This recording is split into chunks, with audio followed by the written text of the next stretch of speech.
ரொம்பவே டேஸ்டியான இனிப்பு, புளிப்பு, காரம் 3 சுவையும் கலந்த சூப்பரான மாங்கா பச்சடி செய்யலாமா?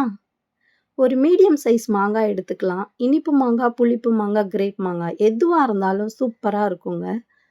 1 1/2 டேபிள் ஸ்பூன் மிளகாய்த்தூள், 5லேருந்து 6 டேபிள் ஸ்பூன் சர்க்கரை, 1 டேபிள் ஸ்பூன் கடுகு உளுந்து, 2 டேபிள் ஸ்பூன் உப்பு, 1 கொத்து கருவேப்பிலை. அவ்வளோதாங்க. கடாயில 2 டேபிள் ஸ்பூன் எண்ணெய் ஊத்தி, எண்ணெய் சூடானதுக்கப்புறம் 1 ஸ்பூன் கடுகு உளுந்து போட்டு நல்லா பொரிஞ்சதுக்கப்புறம் கருவேப்பிலைய சேர்த்துக்கலாம். கருவேப்பிலை நல்லா முருகலா வந்ததும், நம்ம பொடியா நறுக்குன மாங்காய சேர்த்துக்கலாம். 2 டேபிள் ஸ்பூன் உப்பு சேர்த்து, மாங்காய் லேசா கலர் மாறுற வரைக்கும் நல்லா பெரட்டி விட்டுக்கலாம். உங்க குழந்தைங்க சாப்பாடு சாப்பிடவே மாட்டேங்கிறாங்களா? அவங்களுக்கு இந்த மாதிரி மாங்காய் பச்சடிய சைட் டிஷ்ஷா குடுத்து பாருங்க. தினமும் கேட்டு கேட்டு வாங்கி சாப்பிடுவாங்க. சாப்பாட மிச்சம் வைக்காம சாப்பிட்டுருவாங்க. மாங்காய் லேசா கலர் மாறுனதுக்கப்புறம் 1 1/2 டேபிள் ஸ்பூன் மிளகாய் தூள் சேர்த்து நல்லா பெரட்டிக்கலாம்.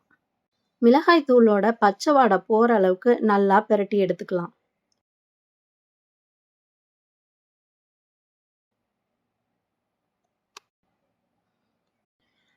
மிளகாய் தூளோட பச்சை வாடை போனதுக்கப்புறம் தேவையான அளவு தண்ணி சேர்த்துக்கலாம். மாங்காய் மூழ்கிற அளவுக்கு சேர்க்க வேணாம். கால்வாசி சேர்த்தா போதும்.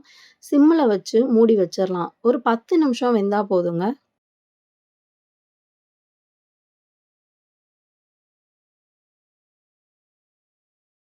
இப்போ பாருங்க நல்லா மாங்காய் சுண்டி தண்ணியோட நல்லா குழஞ்சிருக்கு.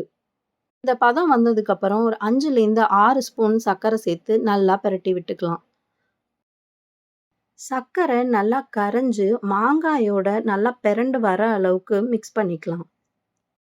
இப்போ டேஸ்ட் பார்த்துட்டு, ஒருவேளை சர்க்கரை உங்களுக்கு பத்தலன்னா 1 டேபிள் ஸ்பூன் இல்ல 2 டேபிள் ஸ்பூன் திரும்ப சர்க்கரை சேர்த்துக்கலாம். சேர்த்துட்டு ஒரு 5 நிமிஷம் மூடி போடாம சிம்முலயே விட்டு கொதிக்க விட்டுறலாம். அவ்வளோதாங்க. சூப்பரா மாங்காய் கெட்டியா வந்துருச்சு பாருங்க. மாங்காய் ஆறுனதுக்கப்புறம் இன்னும் நல்லாவே கெட்டியாயிரும். இந்த மாங்காய் பச்சடி எலுமிச்சை சாதம், புளி சாதம், தக்காளி சாதம், தயிர் சாதம், சாம்பார் சாதம்னு எந்த சாதத்துக்கு வேணா தொட்டுக்கலாம். சூப்பரா இருக்குங்க. யாரு வேணா சாப்பிடலாம். எவ்வளோ வேணா சாப்பிடலாம். இந்த மாதிரி ஈஸியான சூப்பரான சைட் டிஷ் வேணுமா? இந்த வீடியோக்கு லைக்க போடுங்க. நம்ம சேனல சப்ஸ்கிரைப் பண்ணுங்க.